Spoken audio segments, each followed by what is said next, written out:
So, I'm very happy to meet all of you again. और मैं बहुत खुश हूं फिर से आप सबों से मिल करके। I want to begin with a verse in John chapter 17 and verse 3.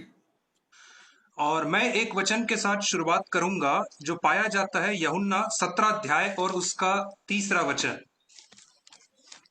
There are a lot of things, a lot of words from the Bible which people misunderstand. और बाइबल के अनेक वचन हैं जिसे लोग गलत अर्थ निकालते हैं। And one of those words is eternal life. और उनमें से एक वचन जो है वह है अनंत जीवन। Now, if you ask the average Christian, what is eternal life? He will say, I'm going to live for eternity with Jesus in heaven. और यदि आप एक औसत मसीही से पूछेंगे कि अनंत जीवन क्या होता है तो वो कहेगा कि मैं अनंत काल तक प्रभु यीशु के साथ स्वर्ग में रहूंगा। Now, that definition of eternal life is never found in the Bible. और अनंत जीवन की यह परिभाषा बाइबल में कभी नहीं पाई जाती है। We must remember that the only book in the whole world that can tell us about God is the Bible. और हमें इस बात को स्मरण रखना है कि एकमात्र पुस्तक जो हमें परमेश्वर के बारे में बता सकती है वह केवल बाइबल ही है। So if you don't study the Bible carefully, you're not going to know about God. और इसलिए यदि आप बाइबल को सावधानी से नहीं पढ़ेंगे तो आप परमेश्वर के विषय में नहीं जानेंगे। And you will have your own ideas which you've got from other people or from your own cleverness. और आपके पास ऐसे आइडियाज होंगे जिन्हें आपने अपने आप से पाया या दूसरों के दिमाग से पाया। And they will all be wrong. और वो सारे आइडियाज गलत हो सकते हैं। And that's very dangerous. और यह बहुत खतरनाक है।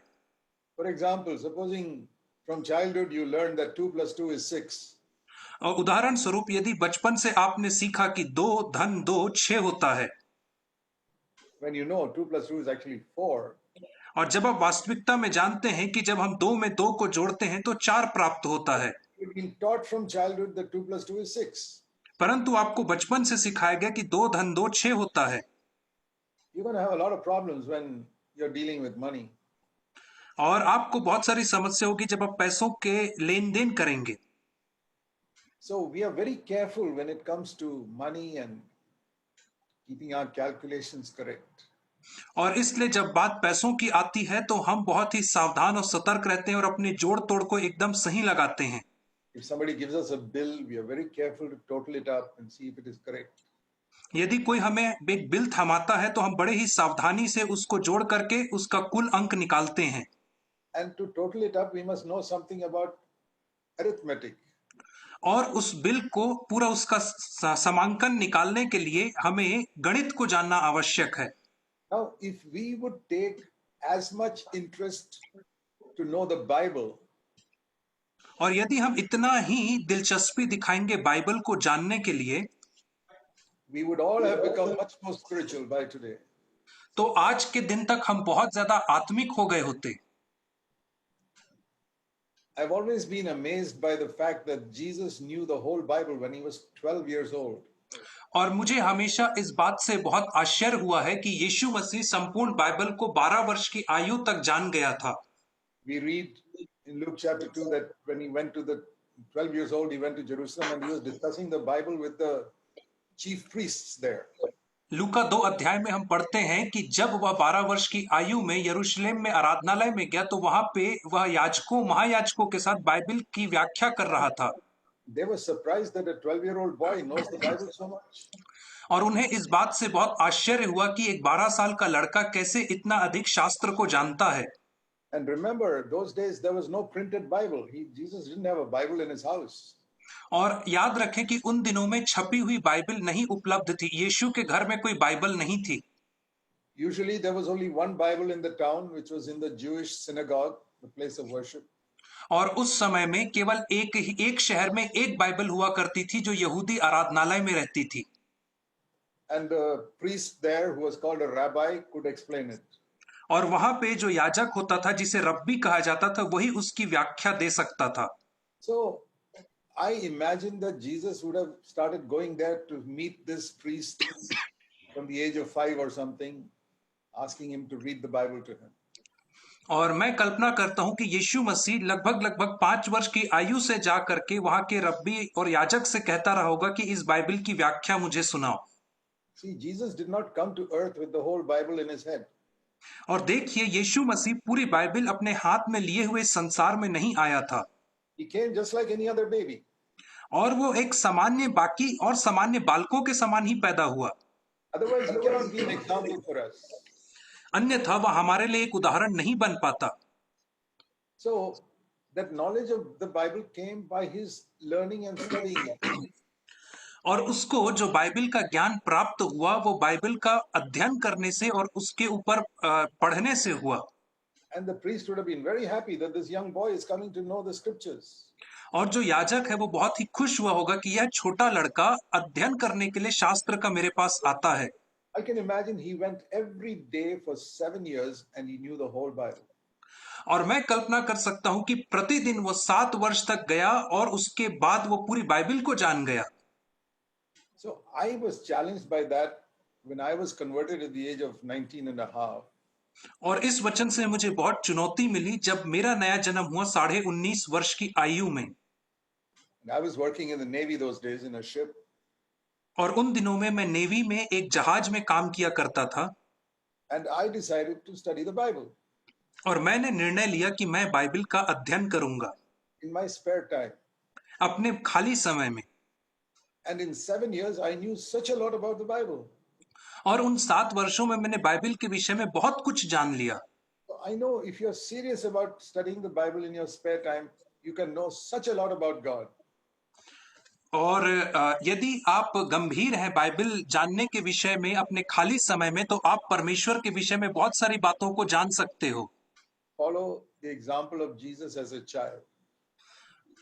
और आप यीशु मसीह का जो एक बालक के समान जो उदाहरण था उसका अनुसरण करें। So eternal life, John 17 verse 3. और यूहन्ना 17 अध्याय उसका 3रा वचन जहां पे अनंत जीवन लिखा है। Jesus said, eternal life is to know God and to know Jesus Christ. और वो कहता है कि अनंत जीवन जो है वो परमेश्वर को जानना है। It has got nothing to do with living forever. और इसका हमेशा के लिए जीवित रहने से कोई तात्पर्य नहीं है।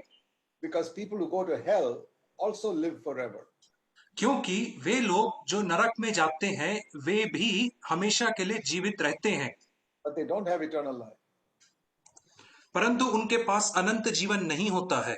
Eternal life is something that we can acquire more and more as we grow in the Christian life. और अनंत जीवन कुछ ऐसी चीज है जिसे हम जैसे मसीही जीवन में प्रगति करते हैं हम इसे और अधिक प्राप्त करते चले जाते हैं। It begins when we receive Jesus Christ as Lord of our life into our hearts. और इसकी शुरुआत तब होती है जब हम प्रभु यीशु मसीह को अपने जीवन में स्वामी करके प्रभु करके ग्रहण करते हैं। That is something like a woman getting married to a man. और ये ठीक वैसा ही है जैसे एक महिला का एक पुरुष के साथ विवाह हो रहा है। Jesus is like our husband or a bridegroom. और यीशु मसीह जो है वो हमारा एक पति है, हमारा दुल्हा है। John 7 verse 4 says we are married to Christ. और यूहन्ना 7 अध्याय में कहा, Romans 7 verse 4. रोमियो की पत्री 7 अध्याय उसके 4थे वचन में लिखा है कि हमारा मसीह के साथ विवाह हुआ है। So when a woman gets married to a man, और इसलिए जब एक स्त्री का एक पुरुष के साथ विवाह होता है, she knows very little about him. तो वो उसके विषय में बहुत कम जानती है। But if they live happily together for 10 years, परंतु यदि वे 10 वर्ष तक खुशी-खुशी जीवन जीते हैं, she knows him much more. तो वह और भी ज्यादा उसके विषय में जान पाती है। And after 20-30 years, she knows him quite thoroughly. और 20-30 वर्ष बीतने के बाद वह उन्हें बहुत ही अच्छी रीति से जान पाती है। If they live in fellowship with each other every day. यदि वे एक दूसरे के साथ प्रतिदिन संगति करते हुए जीवन जीते हैं तो that is the type of knowing that is written here, that eternal life is to know God and Jesus Christ. और इसी जानने के विषय में तो यहाँ पे लिखा है कि अनंत जीवन है एकमात्र सच्चे परमेश्वर को जानना। I want to show you a verse in 1 Timothy chapter 6. और मैं आपको एक वचन दिखाऊंगा, पहला तिमोथी उसका 6वां अध्याय। Timothy was one of Paul's closest co-workers. तिमुथियुस जो था वो पौलुस का सबसे करीबी सहकर्मी था He was the best of Paul's co-workers. और वो पौल के सहकर्मियों में सबसे सर्वश्रेष्ठ था। Paul selected him when he was a young 20-year-old man. पौलुस ने उसका चयन तब किया था जब वह जवान 20 वर्ष का लड़का था। And now Paul is writing to him after 25 years when Timothy is about 45 years old. और अब पौलुस उसे 25 साल बाद फिर से लिख रहा है और इस समय तिमुथियुस की आयु 45 है। Timothy has already known Jesus for 25 years. और तिमुथियुस ने पहले ही 25 वर्षों से प्रभु यीशु मसीह को जाना है। And look what Paul writes to him through the Holy Spirit. और देखिए पौलुस पवित्र आत्मा के द्वारा क्या लिखता है उसे। 1 Timothy 6 verse 12. पहला तिमोथी 6 अध्याय उसका 12 वचन। Fight the good fight of faith. विश्वास की अच्छी कुश्ती लड़। And listen to this. Take hold of eternal life to which you were called. और उस अनंत जीवन को धर ले जिसके लिए तू बुलाया गया। What does it mean? Take hold of eternal life. और इसका क्या मतलब है अनंत जीवन को धर ले। Timothy could have said, "Oh, I accepted Christ 20 years ago." उसने तिमुथियुस ने कहा कि मैंने 25 साल पहले मसीह को ग्रहण किया। Then what is eternal life now? लेकिन अब अनंत जीवन क्या है? Because eternal life is knowing God and Jesus more and more and more and more. क्योंकि अनंत जीवन जो है वो परमेश्वर को और अधिक जानना है। Receiving the life of God into us more and more. और हमारे जीवन में परमेश्वर के जीवन को और अधिक प्राप्त करना है। So the real definition of eternal life is not a life that never ends. और इस समय जो अनंत जीवन की जो परिभाषा है वो यह नहीं कि जो जीवन कभी ना समाप्त हो, but a life that had no beginning and has no end. परंतु एक ऐसा जीवन जिसका ना ही आरंभ है और ना ही अंत है। That is only one life that had no beginning, that was God. और ऐसा एक ही जीवन है जिसका कोई आरंभ नहीं था और वह है प्रभु। So we can say eternal life is the life of God. और हम कह सकते हैं कि जो अनंत जीवन है वह परमेश्वर का जीवन है। And this is the greatest gift God can give us. और यह वह सबसे बड़ा उपहार है जिसे परमेश्वर हमें दे सकता है। More than asking God for health or money or comfort, ask for eternal life. और परमेश्वर से स्वास्थ्य, पैसा, सुख सुविधा मांगने से बढ़ करके आप परमेश्वर से अनंत जीवन को मांगे। Hey Lord Jesus, I want to know you more and more, just like a wife knows her husband more and more. और कहिए प्रभु यीशु मसीह मैं आपको और अधिक वैसे ही जानना चाहता हूं जैसे एक पत्नी अपने पति को और अधिक जानती है। You know, Paul wrote a letter about 30 years after he was converted. और पौलुस ने एक पत्री को लिखा अपने 30 वर्ष होने के बाद मन फिराव के। Philippians chapter 3. फिलिपियों की पत्री उसका 3रा अध्याय। Paul is nearly 60 years old now. और यहाँ पे पौलुस जो है वो 60 वर्ष की आयु का हो चुका है। He came to the Lord when he was around 30. और वह प्रभु में तब आया जब वो 30 वर्ष की आयु का था। He's already known the Lord for 30 years. और उसने 30 वर्षों में पहले ही प्रभु को जान लिया है। And he writes in Philippians 3, और वो फिलिपियों 3 में लिखता है verse 10. उसके 10वें वचन में, My great passion is that I may know him more. मेरी सबसे बड़ी उमंग यह है कि मैं उसे और अधिक जानने पाऊं। I want to know my Lord. और मैं अपने प्रभु को जानना चाहता हूं। And you say, Paul, don't you already know the Lord for 30 years? और आप कहोगे कि पौलुस क्या तू बीते 30 वर्षों में प्रभु को पहले ही नहीं जानता था क्या? Yes, but knowing the Lord is something that will continue through all eternity because God is so infinite. और परमेश्वर को जो जानना है यह जो प्रक्रिया है पूर्णतः निरंतर चलने वाली प्रक्रिया है क्योंकि परमेश्वर एक असीमित प्राणी है। So I want to encourage all of you to have one passion to know Jesus more and more. और इसलिए मैं आप लोगों को कहना चाहूंगा कि आप अपने जीवन में एक ही उमंग रखें कि आप यीशु को और अधिक जानने पाएं। There's a lot of difference between knowing about a person and knowing a person. और बहुत अंतर होता है एक व्यक्ति के विषय में जानना या व्यक्ति को स्वयं जानने में। You may know about the President of India, but you don't know him personally. और आप भारत के राष्ट्रपति के विषय में जान सकते हैं परंतु राष्ट्रपति को व्यक्तिगत तौर पे नहीं जानते होंगे। You can read about his life and know all about his life, but you don't know him personally. आप उसके जीवन के बारे में पढ़ के उसके जीवन से जुड़ी हर चीजों को जान सकते हैं परंतु आप उसे व्यक्तिगत तौर पे नहीं जान पाएंगे। In the same way, you can read and know all about Jesus Christ and not know him personally. उसी रीति से आप यीशु मसीह के विषय में सब चीजों को पढ़ करके जान जाएंगे परंतु आप उसे व्यक्तिगत तौर पे नहीं जान पाएंगे। Many people who read the Bible, they know about Jesus. They don't know him personally. और बहुत सारे लोग जो बाइबल का अध्ययन करते हैं वे यीशु मसीह के बारे में जानते हैं परंतु उसे व्यक्तिगत तौर पे नहीं जान पाते हैं। So don't glory that you know the Bible. इसलिए इस बात पे आप गर्व ना करें कि आप बाइबल को जानते हैं।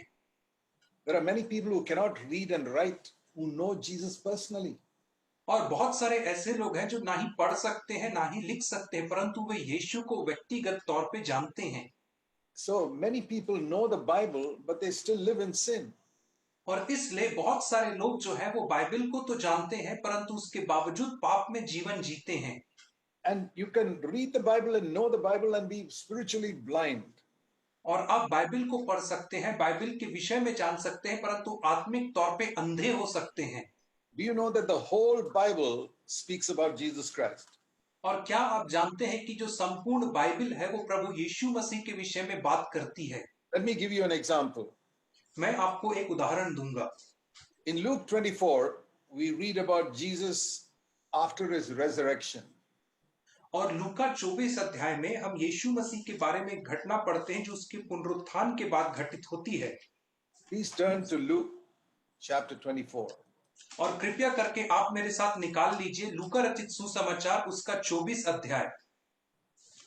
In Luke 24, लूका 24 में we read that there were two disciples who were walking to Emmaus in verse 13. और 13वां वचन में हम पढ़ते हैं कि दो शिष्य थे जो इम्माउस नामक गांव को जा रहे थे। And that was about 7 miles from Jerusalem. और यह जो था वो यरूशलेम से 7 मील की दूरी पर था। And that would have taken about 3 hours to walk there. और चल के जाने में 3 घंटे का समय लगता है। And it says Jesus came and joined them, verse 15. और 15 वचन में लिखा है कि यीशु मसीह आप उनके पास आकर साथ हो लिया। They didn't know it was Jesus. They thought Jesus is crucified on the cross. और वे लोग नहीं जानते थे कि यह यीशु उनके साथ चल रहा है। उन्हें इतना पता था कि यीशु क्रूस के ऊपर चढ़ा दिया गया है। They did not know he was risen from the dead. परंतु वे यह नहीं जानते थे कि वह मृतकों में से जी उठा है। It says in verse 16, their eyes were prevented from recognizing him. और 16वां वचन में कहता है कि उनकी आंखें ऐसे बंद कर दी गई कि वे उससे पहचान ना सकें। Jesus walked with them for 3 hours, and what did he talk about? और यीशु मसीह उनके साथ 3 घंटे तक चलते रहा और उनसे क्या बातचीत किया। We read in verse 27. और 27 वचन में हम पढ़ते हैं, Began with Moses and the prophets. और उसने मूसा से आरंभ करके भविष्यवक्ताओं तक बताया। That is referring to the Old Testament, 39 books of the Old Testament. और इसका तात्पर्य है पुराने नियम की 39 पुस्तकों से। And it says here in all those 39 books, he showed them the things concerning himself. और उसके बाद कहता है कि इन 39 पुस्तकों में उसने वे बातें जो उसके विषय में लिखी थी उसका अर्थ उन्हें समझाया। That means you can see Jesus in all the 39 books of the Old Testament. उसका अर्थ यह है कि आप प्रभु यीशु मसीह को पुराने नियम की सारी 39 पुस्तकों में देख सकते हैं। You can see in Genesis chapter 3, he's called the seed of the woman that will crush the head of the devil. आप उसे उत्पत्ति 3 अध्याय में देख सकते हैं जहां पे लिखा है कि स्त्री का बीज सर्प के सिर को कुचल देगा। And in every book there is a picture of Jesus. और हर एक पुस्तक में यीशु मसीह का एक चित्र पाया जाता है। You know, when Moses hit the rock and the water flowed for the Israelites to drink. और आपको पता है जब मूसा ने चट्टान को छड़ी से मारा और उसमें से पानी बह निकला ताकि इस्राएली लोग पी सके। That's a picture of Jesus being crucified and the Holy Spirit coming into us. और वह चित्र है यीशु मसीह के क्रूस पे चढ़ाए जाने का और पवित्र आत्मा का हमारे अंदर आने का। So much more the New Testament is full about Jesus. और इसलिए हम देखते हैं कि जो नया नियम है वो यीशु मसीह से भरा हुआ है। If you read the Bible not to increase your knowledge but to know Jesus more and more. और इसलिए यदि आप बाइबल का अध्ययन करते हैं अपना ज्ञान बढ़ाने के लिए नहीं परंतु यीशु को और अधिक जानने के लिए, and ask the Holy Spirit to show you.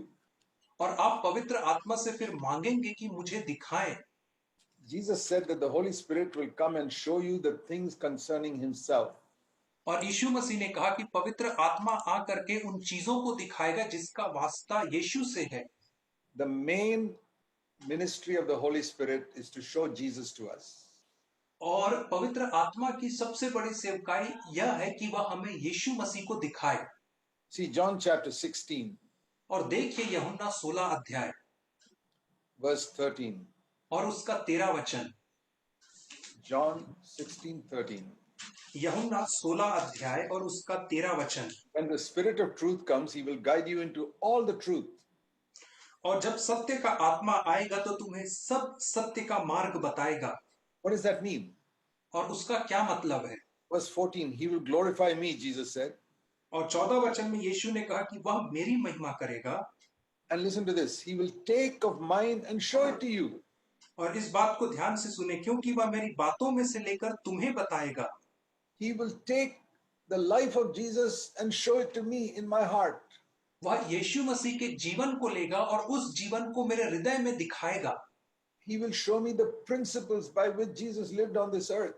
और वह मुझे उन सिद्धांतों को दिखाएगा जिसके माध्यम से यीशु मसीह ने संसार में जीवन जिया।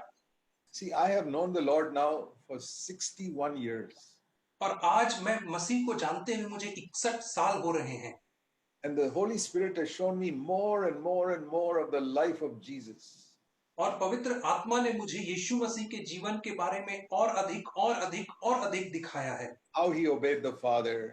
किस रीति से उसने पिता की आज्ञा का पालन किया। How he always humbled himself and lived as a servant on the earth. कैसे उसने हमेशा अपने आप को नम्र किया और एक सेवक के नाते संसार में रहा। How he had no interest in making money. कैसे उसे पैसा बनाने में कोई दिलचस्पी नहीं थी। How he never preached even once for money. और कैसा उसने कभी भी एक बार पैसे के लिए भी प्रचार नहीं किया। And how he was so forgiving. और कैसे वो इतना क्षमा करने वाला था। How he cared for poor people, helpless people. और कैसा उसने गरीब लोगों के लिए असहाय लोगों की परवाह और चिंता किया। How he overcame sin. और कैसा वह पाप के ऊपर जयवंत हुआ। The Holy Spirit will show us Jesus. और जो पवित्र आत्मा है वह हमें प्रभु यीशु मसीह को दिखाएगा। That is how we must read the Bible. और इसी रीति से तो हमें बाइबल का अध्ययन करना है। And I want to show you another verse which tells us why we cannot understand the Bible. और मैं आपको एक और वचन दिखाना चाहूंगा जिसके कारण हम वचन को नहीं समझ पाते हैं बाइबल को। Let me first of all mention about the Pharisees. सबसे पहले मैं आपको फरीसियों के बारे में व्याख्या दूंगा। In Israel, when Jesus came, the Pharisees had studied the Bible more than anybody else. इस्राएल में जब प्रभु यीशु मसीह आया तो जो फरीसी लोग थे उन्होंने सबसे बढ़कर के बाइबल का अध्ययन किया था। But they did not know God. परंतु फिर भी वे परमेश्वर को नहीं जानते थे। Today there are thousands of Christians who study the Bible who don't know God, who don't know Jesus. और आज हजारों हजार मसीही हैं जो बाइबल का अध्ययन तो करते हैं परंतु परमेश्वर को नहीं जानते हैं। They are exactly like the Pharisees. और वे बिल्कुल फरीसी लोगों के समान हैं। They are proud that they know the Bible. और वे इस बात पे घमंड करते हैं कि वे बाइबल को जानते हैं। They know about Jesus, but they don't know Jesus personally. वे यीशु मसीह के बारे में जानते हैं परंतु यीशु मसीह को व्यक्तिगत तौर पे नहीं जानते हैं। If they knew Jesus personally, they'd be living an overcoming life. और यदि वे यीशु मसीह को व्यक्तिगत तौर पे जानते तो वे एक जीवंत जीवन को जीते। Now I told you how Jesus took the 39 books of the Old Testament and showed his Jesus in every book of the Old Testament. और मैंने आपको बताया कि कैसे प्रभु यीशु मसीह ने पुराने नियम की 39 पुस्तकों को लेकर के अपने विषय में वहां पे दिखाया लोगों को। Now, when the Pharisees studied the Bible, और जब फरीसी बाइबल का अध्ययन कर रहे थे, the same Bible which Jesus studied, वही बाइबल को उन्होंने अध्ययन किया जिसे यीशु ने किया, they didn't see Jesus there. और उन्होंने वहां पे यीशु को नहीं देखा। And when Jesus came into their midst, और जब यीशु मसीह उनके बीच में आया, let me show you one example. Matthew chapter 12, मैं आपको एक उदाहरण दिखाऊंगा मत्ती 12 अध्याय से verse 22. और उसका 22 वचन। Matthew 12, 22. मत्ती 12 अध्याय और उसका 22 वचन। They brought a demon-possessed man who was blind and mute, and Jesus healed him immediately. तब लोग एक अंधे गूंगे को जिसमें दुष्टात्मा थी उसके पास लाए और उसने उसे तुरंत अच्छा किया। And verse 23, all the crowds who did not study the Bible, they saw this and said, hey, this is the son of David, definitely. और 23 वचन में सारी भीड़ जिन्होंने पवित्र शास्त्र का अध्ययन नहीं किया था, वे बहुत ही रोमांचित होकर के कहने लगे, यह तो दाऊद का संतान है। But verse 23, the Pharisees who studied the Bible said, no, this is Beelzebub, the devil. परंतु 24 वचन में फरीसियों ने यह सुनकर कहा, यह तो दुष्टात्माओं का सरदार बालजबूल है। Can you imagine that they studied the 39 books of the Old Testament, and when Jesus came into the midst, they thought he was the devil. और क्या आप कल्पना कर पा रहे हैं कि उन फरीसियों ने जिन्होंने 39 पुस्तकों का अध्ययन किया पुराने नियम की, और यीशु मसीह जब आया तो उसे कहते हैं कि यह बालजबूल है, शैतान का सरदार है। The Beelzebul mentioned here is a ruler of demons, it says. और यहाँ पे बालजबूल जिसकी व्याख्या की गई है उसे कहते हैं दुष्टात्माओं का सरदार। I mean, there are non-Christians who read about Jesus and say he was a good man or he was a prophet. और अन्य जाति में भी अनेक लोग ऐसे हैं जो यीशु मसीह के विषय में कहते हैं कि वह एक भला व्यक्ति था, भविष्यद्वक्ता था, नबी था। He was not a good man or a prophet, he was Almighty God. और वह कोई भला व्यक्ति या भविष्यद्वक्ता नहीं था, वह सर्वशक्तिमान परमेश्वर था। But the Pharisees were so blind, they thought he was the devil. परंतु फरीसी लोग इतने अंधे थे कि उन्होंने सोचा कि यीशु जो है वो शैतान है। But they knew the Bible better than anybody in Israel. परंतु वे इस्राएल में बाकी सारे लोगों से बढ़कर के बाइबल को जानते थे। What does that teach us today? और यह बात आज हमें क्या सिखाती है? You can know the Bible thoroughly and know nothing about Jesus Christ. आप बाइबल को बहुत ही गंभीरता से जान सकते हैं, परंतु आप यीशु के विषय में फिर कुछ भी नहीं भी जान सकते हैं। All the people who have godly people who have blessed me in my life are people who have never been to a Bible school. और वे सारे भक्तिमय लोग जिन्होंने मेरे जीवन को आशीषित किया है, ये ऐसे लोग थे जो कभी बाइबल स्कूल नहीं गए थे। I never went to a Bible school in my whole life. और मैंने भी अपने संपूर्ण जीवन में कोई भी बाइबल स्कूल नहीं गया हूं। When I got converted, जब मेरा नया जन्म हुआ, I said, Lord Jesus, you taught your early disciples through the Holy Spirit. 2000 years later, you can teach me also through the Holy Spirit. मैंने यीशु मसीह से कहा कि पवित्र आत्मा के माध्यम से आपने अपने प्रारंभिक शिष्यों को पवित्र शास्त्र सिखाया, तो आप 2000 साल बाद मुझे भी सिखा सकते हैं। Because the Holy Spirit is the same. क्योंकि पवित्र आत्मा वही है। And I tell you, the Holy Spirit has taught me amazing things from the Bible in this last 60 years. और मैं आपको बताना चाहूंगा कि बीते 60 वर्षों में पवित्र आत्मा ने मुझे बाइबल में से बहुत बहुत अद्भुत बातें सिखाई हैं। Why is it some people don't understand the Bible? और ऐसा क्यों है कि बहुत सारे लोग बाइबल को नहीं समझ पाते हैं? I will tell you the reason. मैं आपको कारण बताऊंगा। Pride. घमंड। Anyone who is proud will not understand the Bible.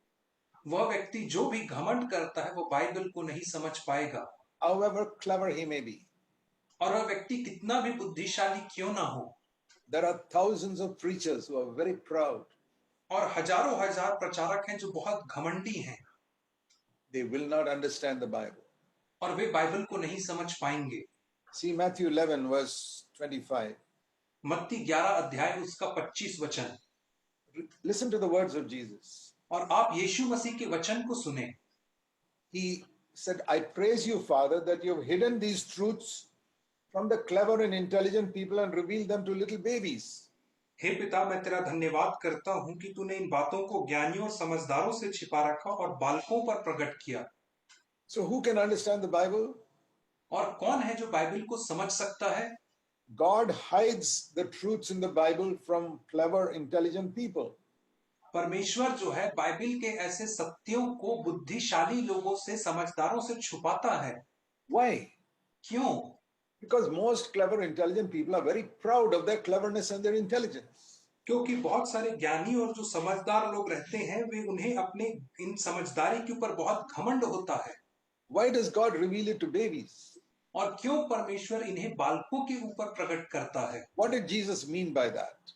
और इससे यीशु मसीह का क्या तात्पर्य था ऐसा कहने से? He was saying that we must have the one quality of a baby if we want to understand the Bible. और वो ये कहना चाह रहा था कि हमारे पास बालक की एक विशेषता होनी चाहिए यदि हम बाइबिल को समझना चाहते हैं तो। What does a baby have that clever, intelligent people don't have? और एक बच्चे के पास ऐसी क्या चीज होती है जो ज्ञानियों और समझदारों के पास नहीं होती है? A newborn baby has got zero pride. एक नए जन्मे हुए बच्चे के अंदर शून्य घमंड होता है। All clever, intelligent people have got some amount of pride in them, some more, some less. सारे पढ़े लिखे बुद्धिशाली लोगों के अंदर किसी न किसी मात्रा में घमंड होता है, किसी के अंदर ज्यादा तो किसी के अंदर कम। A baby does not know intellectually more than clever people. और जो एक बालक है वो बौद्धिक तौर पे पढ़े लिखे शिक्षित लोगों से ज्यादा नहीं जानता है। Its mind is blank. It has got no knowledge in that mind yet. उसका जो दिमाग है वो पूर्णतः खाली होता है क्योंकि उसके अंदर कोई ज्ञान नहीं समाया होता है। But a baby's got a heart that is humble. परंतु उस बालक के अंदर एक ऐसा हृदय होता है जो दीन और नम्र होता है। And this verse teaches us that God reveals his truths to the humble, who are those who are like babies. और यह वचन हमें सिखाता है कि परमेश्वर अपने सत्य को ऐसे लोगों के ऊपर उजागर करता है जो बालकों के समान नम्र होते हैं। Jesus once picked up a baby in Matthew chapter 18 and said, "You must be humble like this baby." और यीशु मसीह ने एक बार मत्ती 18 अध्याय में एक बालक को उठाया और कहा कि तुम्हें इस बालक के समान नम्र बनना है। That's the one quality of a child that Jesus said we can imitate. और यीशु ने कहा यही एकमात्र गुण है बालकों के अंदर जिसका हम अनुसरण कर सकते हैं। And God reveals his truths only to such people. और परमेश्वर अपने सत्य को ऐसे ही लोगों के सामने उजागर करता है। You know why? आपको पता है क्यों? Because God himself is like that. क्योंकि परमेश्वर स्वयं ऐसा ही है। See, Jesus said in Matthew 11:29, 4 और हम verses देख later, और मत्ती 11 के 29 में चार वचन के बाद यीशु ने क्या कहा? "Learn from me, for I am humble in my heart." मुझसे सीखो क्योंकि मैं मन में नम्र और दीन हूं। What did Jesus tell us to learn from him? और यीशु मसीह हमें क्या कह रहा है उससे सीखने के लिए? Not how to preach or how to heal the sick. यह नहीं कि कैसे प्रचार किया जाए या कैसे बीमारों को चंगा किया जाए। Many people want to learn how to preach and how to heal the sick. और बहुत सारे लोग सीखना चाहते हैं कि कैसे प्रचार किया जाए, कैसे बीमारों को चंगा किया जाए। There are people in churches who spend hours training their voice to sing better. और कलीसियाओं में ऐसे बहुत सारे लोग हैं जो घंटों अभ्यास करते हैं अपनी आवाज का ताकि बेहतर रीति से How to गीत गा preach सकें better. और कैसे बेहतर तरीके से प्रचार कर सकें। Forget all that. इन सारी चीजों को भूल जाइए। One thing Jesus said, "Learn from me how to be humble and gentle." और एक बात है जिसे यीशु ने कहा मुझसे सीखो कि कैसे दीन और नम्र बना जाए। That's the most important thing we have to learn. और यही तो सबसे महत्वपूर्ण बात है जो हमें सीखना है। And if you come to Jesus and say, "Lord, I want eternal life, which is to know you," और यदि आप यीशु के पास आकर के कहेंगे कि मैं अनंत जीवन को प्राप्त करना चाहता हूं जिसका अर्थ है तुझे जानना, the first thing the Lord will show you is how to be humble. तो पहली बात जो प्रभु आपको दिखाएगा वह यह है कि कैसे नम्र बना जाए, How to think less about yourself and more about other people. और कैसा अपने विषय में कम सोचा जाए और दूसरों के विषय में ज्यादा परवाह की जाए। How to consider other people as more important than yourself. और कैसे दूसरे लोगों को अपने से ज्यादा महत्वपूर्ण समझा जाए। And to think nothing about yourself. और अपने विषय में कुछ नहीं सोचने के बारे में। See, Jesus said, the Bible says in Philippians chapter 2 and verse 3. और फिलिपियों की पत्री 2 अध्याय और उसके तीसरे वचन में बाइबल कहती है, Philippians 2 verse 3. फिलिपियों की पत्री 2 अध्याय और उसका तीसरा वचन, With the middle, with humility of mind, consider everybody as more important than yourself. और यहाँ पे तीसरे वचन के मध्य भाग में लिखा है, पर मन की दीनता से एक दूसरे को अपने से बेहतर समझो।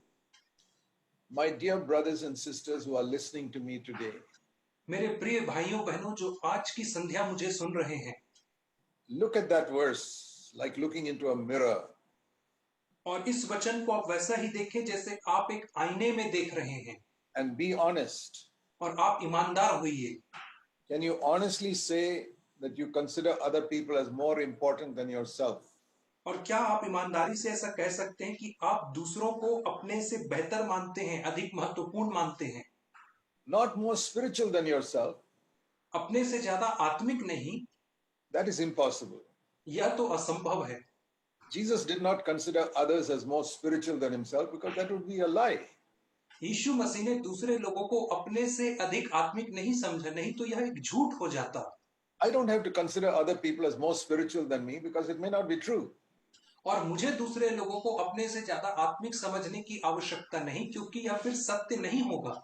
And you don't have to do that either. और आपको भी ऐसा करने की आवश्यकता नहीं है। But it says consider them as more important. परंतु वो कहता है कि दूसरों को अपने से अधिक महत्वपूर्ण समझो।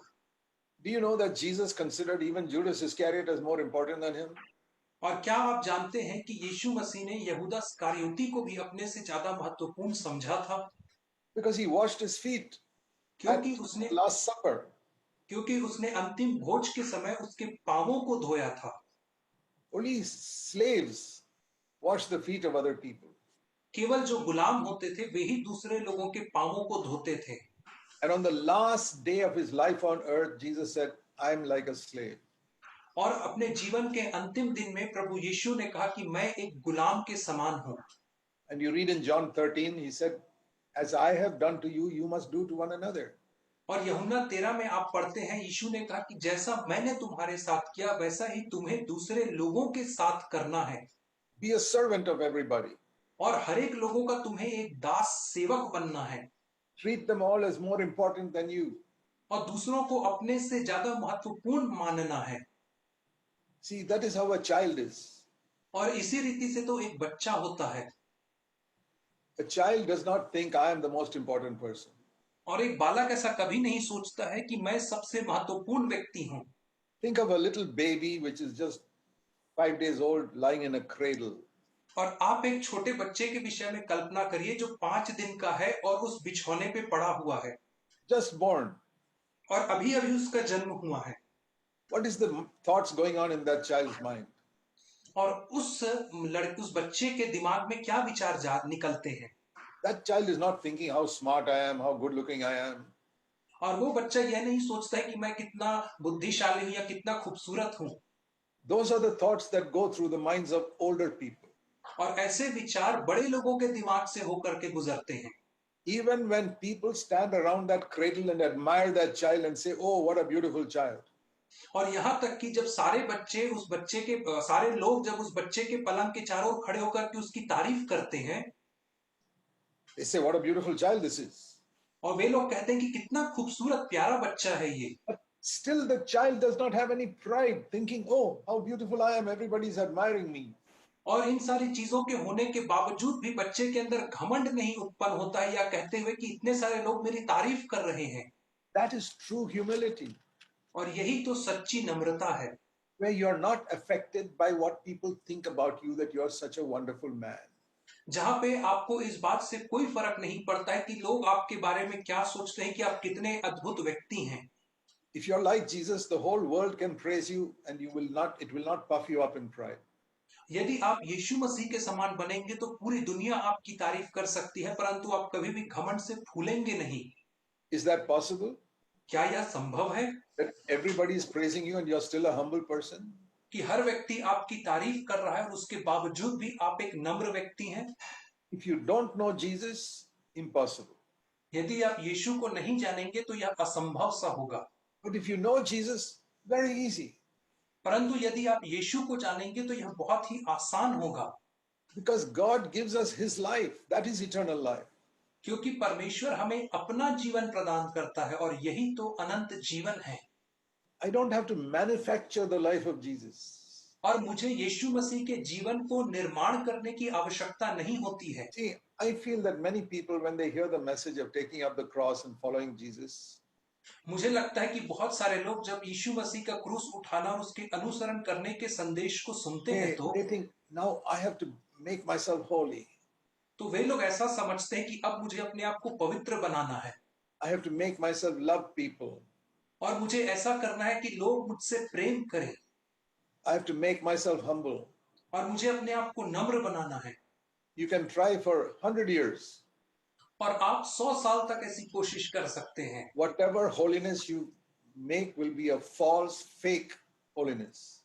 और जो भी नम्रता आप प्रदर्शित करेंगे वह एक झूठी और नकली नम्रता होगी। Even the humility that you produce will only be to show other people, not really humble inside. और जो नम्रता आप लोगों के सामने प्रदर्शित करेंगे वह केवल दिखावे के लिए रहेगी, परंतु आपके अंदर नम्रता नहीं रहेगी। It's like these counterfeit items that are sold in the markets, which look like the real thing, but which is a fake. और यह ठीक वैसे ही नकली उपकरणों के समान होता है जो बाजार में बिकता है, जो बिल्कुल असली के जैसे दिखता परंतु असली नहीं होता है। There are many products which are well-known products which other people make a counterfeit, which looks like the real thing. और ऐसे बहुत सारे सामान हैं जो बहुत प्रसिद्ध सामान है, लोग उनकी नकलें बनाते हैं जो ठीक उन्हीं के समान दिखती हैं। Like that, there is fake humility, fake holiness. और उसी के समान एक झूठी नम्रता और नकली नम्रता, नकली पवित्रता होती है। The real humility comes from the Holy Spirit. जो वास्तविक नम्रता है वह पवित्र आत्मा के द्वारा आती है। And when you have that, और जब आपके अंदर वह होती है, you will not be proud that I'm such a humble person. तो आपके अंदर घमंड नहीं होगा कि मैं इतना नम्र व्यक्ति हूं। So it's because the Pharisees were not humble that they were blind when they read the Bible. और सिर्फ इसलिए क्योंकि फरीसी लोग नम्र नहीं थे, जब उन्होंने बाइबल का अध्ययन किया तो वे अंधे हो गए। You know, once the disciples asked Jesus और एक बार चेलों ने यीशु से पूछा in Matthew 13, मत्ती 13 अध्याय में verse 10, उसका 10 वचन, why do you speak to all these people in parables? और चेलों ने उससे पूछा कि तू इन लोगों से दृष्टांतों में क्यों बातें करता है। Now we think Jesus spoke in parables so that people could understand more easily. और हमें लगता है कि यीशु मसीह ने लोगों से दृष्टांतों में इसलिए बात किया ताकि लोग आसानी से समझ सकें। But in verse 11 and 12, Jesus says, I speak like that so that they don't understand what I'm saying. परंतु यीशु मसीह ने कहा, मैं इस रीति से इसलिए बात करता हूं ताकि यह उन बातों को जिन्हें मैं कह रहा हूं ना समझ पाए। That's an amazing verse. और यह तो एक अद्भुत वचन है। But Jesus speaks in a way to hide from the truth from the Pharisees. कि यीशु मसीह एक ऐसे तरीके से बोल रहा है जिस तरीके से वह लोगों से सत्य को छुपा सके। Preachers are always taught, preach in such a way that people can understand what you're saying.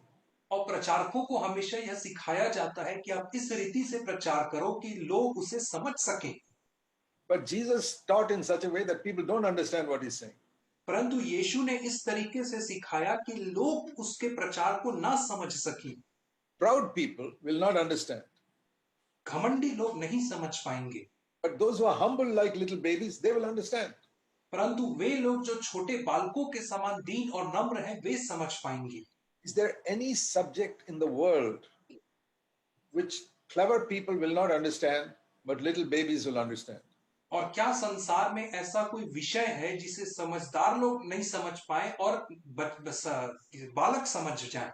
Which proud people will not understand, but humble people will understand. और जिसे घमंडी लोग ना समझ पाए परंतु दीन लोग समझ पाए। There is no subject in the world like that. और इस संसार में ऐसा कोई भी विषय नहीं पाया जाता Whether है, it's mathematics or science or history or any subject. चाहे गणित हो, विज्ञान हो, इतिहास हो या कोई भी विषय क्यों ना हो। It doesn't matter whether you're proud or humble. If you're clever, you understand it. इससे कोई फर्क नहीं पड़ता कि आप घमंडी हैं या आप नम्र हैं। यदि आपके पास दिमाग है तो आप उसे समझ जाओगे। Except one book in the world, और केवल एक पुस्तक की जो इस संसार में पाई जाती the है, Bible. Bible. You cannot understand it if you are proud. यदि आप घमंडी हैं तो आप इसे नहीं समझ पाएंगे। You will know the facts of it in your head, और आप इसके तथ्यों को अपने दिमाग में जानेंगे, but you will not understand its real message. परंतु आप उसके वास्तविक संदेश को नहीं पहचान पाएंगे। You can know about Jesus as a proud person, but you cannot know Jesus as a proud person. और एक घमंडी व्यक्ति होने के नाते आप यीशु मसीह के बारे में जान पाएंगे, परंतु यीशु मसीह को नहीं जान पाएंगे। And that is why so many people do not grow spiritually, even though they've been believers for 20, 25 years. और यही वह कारण है कि बहुत सारे लोग आत्मिक तौर पे उन्नति नहीं कर पाते हैं, यद्यपि वे बाइबल को 25 वर्षों से अध्ययन कर रहे हैं। There are people who say, I've accepted the Lord 20 years ago. और ऐसे कई लोग हैं जो कहते हैं मैंने 20 साल पहले मसीह को ग्रहण किया है। And I was filled with the Holy Spirit 15 years ago and I began to speak in tongues. और 15 साल पहले मैं पवित्र आत्मा से भरा और अन्य भाषा में बोलने लगा हूं। And they praise God in what they think is tongues. और वे परमेश्वर की स्तुति करते हैं उन चीजों में जिन्हें वे मानते हैं अन्य भाषा बोलना। But even after 20 years of being a believer, और विश्वासी होने के 20 साल बीतने के बाद भी they still get angry and shout at their husband and wife at home. वे फिर भी क्रोधित होते हैं और अपने पति पत्नी के ऊपर झगड़ा करते हैं। Not in tongues, but in their mother tongue. और अन्य भाषा में वे झगड़ा नहीं करते, परंतु अपनी मातृभाषा में झगड़ा करते हैं। Can you imagine the stupidity of this? और क्या आप इसकी मूर्खता को समझ पा रहे हैं? To praise God in an unknown tongue and shout at your wife or husband in your mother tongue? और परमेश्वर की स्तुति करना अन्य भाषा में, परंतु अपने पति और पत्नी के ऊपर चिल्लाना, क्रोध करना अपनी मातृभाषा में। They haven't learned the language of speaking in humility and purity. उन्होंने अभी तक नम्रता और दीनता में बोली बोलने को नहीं सीखा है। So that is why I'm sure the so-called unknown tongues they speak is a fake. It is not real. और इसीलिए मेरा मानना है कि बहुत सारे लोग जो अन्य भाषा में बोलते हैं, उनकी अन्य भाषा नकली अन्य भाषा है। There is a gift of unknown tongues. I believe it. और मैं विश्वास करता हूं कि अन्य भाषा का एक वरदान है। God doesn't give it to everybody. और परमेश्वर इस वरदान को हर किसी को नहीं देता है। I know God gave it to me many years ago. और मुझे मालूम है कि परमेश्वर ने मुझे इस वरदान को बहुत वर्ष पहले दिया था। I don't use it in public like other people. और दूसरे लोगों के समान मैं इस वरदान को सार्वजनिक जगह पे इस्तेमाल नहीं करता हूं। Like it says in 1 Corinthians 14, I use it only privately in my talking with God. जैसा पहला कुरिन्थी 14 अध्याय में लिखा है, मैं इस वरदान का उपयोग एकांत में गुप्त स्थान में परमेश्वर के साथ व्यक्तिगत संवाद करने में करता हूं। I did not seek for it. परंतु मैं उसकी खोज नहीं करता हूं। You know what I sought God for when I wanted to be filled with the Holy Spirit? आपको पता है जब मैं पवित्र आत्मा से भरा जाना चाह रहा था तो मैंने किस बात की खोज किया? I said, Lord, I don't want unknown tongues. I want you to control my mother tongue. और मैंने कहा प्रभु जी मुझे अन्य भाषा नहीं चाहिए, परंतु मुझे यह वरदान दे कि तू मेरी जुबान को, मातृभाषा को नियंत्रित कर सके। I get angry. मैं क्रोधित होता हूँ, I'm proud. घमंड से भरता हूँ। I speak words that hurt people. मैं ऐसे शब्द कहता हूँ जो लोगों को चोट पहुंचाते हैं। Please give me control over my mother tongue. कृपा करके मुझे मेरी मातृभाषा के ऊपर नियंत्रण दीजिए। I prayed, I fasted, I wept, and I sought God. मैंने प्रार्थना किया, उपवास किया, रोया और परमेश्वर की खोज किया। And I said, Lord, I'll never be happy until you give me power over my mother tongue. और मैंने कहा प्रभु जी मैं कभी भी खुश नहीं होऊंगा जब तक तू मुझे मेरी मातृभाषा के ऊपर सामर्थ ना दे दे। That I never get angry. कि मैं कभी क्रोधित ना होऊंगा। That I never speak rudely to people. कि मैं कभी भी लोगों से बुरे रीति से बात नहीं करूंगा। That I never speak in pride. मैं कभी घमंड से बात नहीं करूंगा। That I will always speak more and more like Jesus Christ spoke. कि मैं हमेशा ठीक वैसे ही बातचीत करूंगा और अधिक जैसे प्रभु यीशु मसीह ने बात किया। How gently and forgiving way he spoke to the poor people. और कैसे मृदु भाषी होकर के और क्षमा के भाव से उसने लोगों से बातचीत किया। And to sinners. और पापियों से। And how strongly he spoke against people who were selling money in the temple, who were making money in the temple. और कैसी कठोरता से उसने बात किया उन लोगों से जो पैसे कमा रहे थे मंदिर में धर्म के नाम में। Lord, I want to be like that. और मैंने कहा कि प्रभु जी मैं ऐसा ही बनना चाहता हूं। Gentle when it comes to sinful people who are repenting. और वे लोग जब जो पाप से मन फिरा रहे हैं उनके लिए मैं मृदु भाषी बनना चाहता हूं। And strong and hard to people who love money and who are trying to make money in the name of Christianity. और कठोर और निष्ठुर उन लोगों के लिए बनना चाहता हूं जो मसीहियत का इस्तेमाल करते हैं पैसा बनाने के लिए। we must long to speak like Jesus spoke. हमें इस बात की लालसा करना है जैसे यीशु ने बोला वैसे ही बोलने की। We can understand that if we say, Lord, teach me humility. और हम इसे केवल तभी समझ पाएंगे जब हम प्रभु से कहेंगे कि मुझे नम्र बनना सिखा। Otherwise, you can be blind when you read the Bible. अन्यथा आप अंधे होंगे जब आप बाइबल का अध्ययन करेंगे तो। You know, it says in 2 Corinthians chapter 3, और वो कहता है दूसरा कुरिन्थियों उसके तीसरे अध्याय में that some people, when they read, there is like a veil over the word of God. और वहां पे लिखा है कि कई लोग जब वचन का अध्ययन करते हैं तो एक पर्दा है जो उनके आगे पड़ा रहता है। 2 Corinthians 3:14. दूसरा कुरिन्थी 3 अध्याय उसका 14 वचन। Their minds are hardened because till this very day in the reading of the Old Testament, there's a veil over them. उनका हृदय कठोर हो गया है क्योंकि आज तक पुराना नियम पढ़ते समय उनके हृदयों पर पर्दा पड़ा रहता है। See, if I take a handkerchief like this and put it on top of the Bible, और यदि मैं एक रुमाल लेकर के ऐसा रुमाल लेकर के उसे बाइबल के ऊपर रख दूं, now I have kept it on top of the Bible, और अब मैंने इस रुमाल को अपने बाइबल के ऊपर बिछा दिया है, I can't read what's there. और अब मैं नहीं पढ़ पा रहा हूं कि बाइबल में क्या Because लिखा है, there's a cloth over it. क्योंकि एक कपड़ा मैंने बाइबल के ऊपर लगा दिया है। And it says here in 2 Corinthians 3:14, और यहाँ पे कहता है दूसरा कुरिन्थी 3:14 वचन में that some people, when they read the Bible, it's like a cloth on top of the Bible. They can't understand what's written there. कई लोग जब बाइबल पढ़ते हैं तो वैसे ही है जैसे बाइबल में एक पर्दा पड़ा है। But when they turn to the Lord, verse 16 and 17, which is the Holy Spirit, then that cloth is taken away. परंतु जैसा हम 16 और 17 वचन में पढ़ते हैं, जब वे प्रभु की ओर फिरते हैं अर्थात पवित्र आत्मा की ओर, तो यह जो पर्दा है वह उठा लिया जाता है। You cannot understand the Bible without the Holy Spirit. और बिना पवित्र आत्मा के आप बाइबल को कतः नहीं समझ सकते हैं। Otherwise, like the Pharisees thought Jesus was the devil, you can also get some wrong understanding from the Bible. अन्यथा जैसे फरीसियों ने समझा कि यीशु मसीह शैतान है, वैसा ही आप भी वचन की कुछ गलत व्याख्या को प्राप्त कर सकते हैं। Look at the number of preachers in the world who love money. और आज आप संसार में उन प्रचारकों की संख्या को देखें जो पैसे से प्यार करते हैं। Most of the preachers in the world I have met are lovers of money. और जितने प्रचारकों से अधिकतर प्रचारकों से मैं संसार में मिला वे पैसे से प्यार करने वाले लोग हैं। But they say they are following Jesus. परंतु वे कहते हैं कि वे यीशु का अनुसरण कर रहे हैं।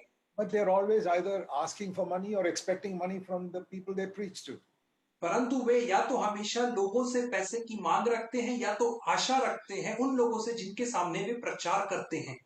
Do you know that you cannot understand the Bible if you love money? और क्या आप इस बात को समझते हैं कि यदि आप पैसे से प्यार करते हैं तो आप बाइबल को नहीं समझ पाएंगे। I told you you cannot understand the Bible if you are proud. मैंने आपसे कहा आप बाइबल को तब नहीं समझ पाएंगे जब आप घमंडी होंगे। The Pharisees were proud. They thought Jesus was the devil. फरीसी लोग घमंडी थे, इसीलिए उन्होंने सोचा कि यीशु मसीह शैतान है। Learn humility from Jesus. और आप यीशु मसीह से नम्रता को सीखें। Say, Lord, make me a servant of people. और कहें कि प्रभु जी मुझे लोगों का एक दास बना। Give me a servant attitude towards others. और मुझे एक सेवक का आचरण दे दूसरे लोगों के लिए, Towards everybody. हर एक लोगों के लिए, Even to evil people like Judas Iscariot. और यहाँ तक कि दुष्ट लोगों के समान जो यहूदा इस्करियोती जैसे हैं उनके लिए भी। I am ready to wash their feet. ताकि मैं उनके पांव धोने के लिए तत्पर रह सकूं। I will not change my convictions. और मैंने अपने जो कायरता है, जो मेरे बोध है, उन्हें नहीं बदला है। I will not think they are all more spiritual than me. और मैं ऐसा कभी नहीं सोचूंगा कि ये लोग मेरे से ज्यादा आत्मिक हैं। But I will consider them as more important than me. परंतु मैं उन्हें अपने आप से ज्यादा महत्वपूर्ण मानूंगा। I will take the place of being the last of all, the servant of all. और मैं उस स्थान को लूंगा ताकि मैं सबसे अंतिम और सबका सेवक बन पाऊं। Jesus said, when you go to a feast, take the last seat. और यीशु मसीह ने कहा कि जब आप एक भोजन में जाते हो, भोज के घर में, तो सबसे अंतिम कुर्सी में Don't seek बैठना। the front seat. Don't seek the important places. और आगे की जो महत्वपूर्ण कुर्सियां हैं उनमें मत बैठना। It's a certain attitude in your mind. यह आपके मन के एक विचित्र आचरण को दर्शाता है। Lord, I am the least important person in the world. प्रभु जी, मैं इस संसार में सबसे कम महत्वपूर्ण व्यक्ति में से एक हूं। I want to be a servant of everyone. मैं हर व्यक्ति का सेवक बनना चाहता हूं। You will know the Bible better than anybody else. तब आप बाइबल को बाकी सारे लोगों से बेहतर जान पाएंगे। The same way in the relation to money. और ठीक उसी रीति से पैसे के साथ संबंध में होता है। See, it says here in Luke 16 और यहाँ पे कहता है लूका 16 अध्याय में and verse 13. और उसका 13 वचन, No servant can serve two masters. यहाँ पे लिखा है कि कोई भी सेवक दो स्वामियों की सेवा नहीं कर सकता है। All of you who are working, you work in one factory or one office. आप में से जितने लोग नौकरी करते हैं, या तो आप एक ही फैक्ट्री में या एक ही ऑफिस में काम करते हैं। You can't work in two places at the same time. आप एक ही समय में दो जगह पे काम नहीं कर सकते हैं। You can work in the morning in one place, in the evening at another place, but at the same time, you cannot work in two places. आप सुबह एक जगह, शाम को एक अलग जगह काम कर सकते हैं, परंतु एक ही समय में आप दो जगहों पे काम नहीं कर सकते हैं। No, you can only serve one master at a time. आप एक समय में केवल एक ही स्वामी की सेवा कर सकते हैं। And Jesus said, in your whole life, you can serve only one master. और यीशु मसीह ने कहा कि आप अपने संपूर्ण जीवन काल में केवल एक ही स्वामी की सेवा And कर सकते हो। Luke 16:13. लूका 16 अध्याय 13 वचन, Who are the two masters Jesus said in the world? और ये दो स्वामी कौन है जिनके विषय में यीशु ने कहा जो इस संसार में पाए जाते हैं? Most Christians will say God and Satan. बहुत सारे मसीही लोग कहेंगे ये दो स्वामी हैं, परमेश्वर और शैतान। No. नहीं, Here Jesus said God and money. यहां पे यीशु ने कहा दो स्वामी हैं, परमेश्वर और पैसा। Now, nobody in his senses will think he can serve God and Satan at the same time. और कोई भी अपने आपे में नहीं सोचेगा कि एक ही समय में परमेश्वर और शैतान दोनों की सेवा कर सकता हूं। But there are many Christians who think परंतु I can serve God and money. परंतु ऐसे बहुत सारे मसीही लोग हैं जो सोचते हैं कि मैं परमेश्वर और धन दोनों की सेवा कर सकता हूं। I can live for making money and I can also live for serving God. मैं पैसा बनाने के लिए भी जीवन जी सकता हूं और मैं परमेश्वर की सेवा करने के लिए भी जीवन जी सकता हूं। Not possible. संभव नहीं है। Jesus said, you cannot serve God and money, verse Luke 16:13. और यीशु मसीह ने लूका 16 के 13 में कहा तुम परमेश्वर और धन दोनों की सेवा नहीं कर सकते हो। And when people are trying to serve both, और जब लोग दोनों ही चीजों की सेवा करने की कोशिश करते they हैं become blind. तो वे अंधे हो जाते हैं।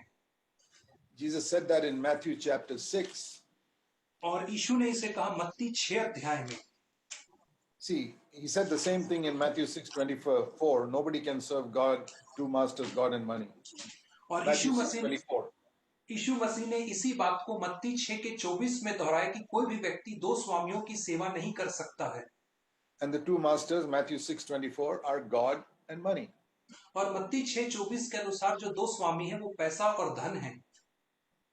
And in this connection, he spoke about verse 22 and 23 about the eye, having a single eye. और इसी संबंध में यीशु मसीह ने 22 और 23 वचन में आंख के विषय में कहा। So if your eye is on God, it will be clear. यदि आपकी आंखें परमेश्वर की ओर लगी होंगी तो वो स्वच्छ होंगी। Verse 22. 22 वचन में, Your full body will be full of light. और आपका सारा शरीर उजियाला होगा। But if your eye is on God and money, परंतु यदि आपकी आंख परमेश्वर और पैसे दोनों की तरफ लगी है, verse 23, then your eye is bad, your body will be full of darkness. तब 23 वचन के अनुसार आपकी आंख बुरी और आपका सारा शरीर अंधेरा होगा। Read verse 22, 23 and 24 together and you'll understand it. और आप 22, 23 और 24 वचन को एक साथ मिला करके पढ़ें तभी तो आप इसको समझ पाएंगे। It's not a question of earning money, it's a question of where your vision is. और यह जो प्रश्न है ये पैसा कमाने के विषय में नहीं है, परंतु इसका प्रश्न है कि आपकी दृष्टि कहाँ लगी है। We all have to earn money to live on this earth. और हम सबको इस संसार में जीवन जीने के लिए पैसे कमाने की जरूरत है। And up to the age of 30, Jesus worked as a carpenter and he also earned money. और 30 वर्ष की आयु तक यीशु मसीह एक बढ़ाई के समान काम किया और उसने पैसे कमाए। There's nothing wrong in that. और उसमें कोई गलत बात नहीं है। Jesus, maybe from the age of 16 or 17 till the age of 30, he was earning money as a carpenter.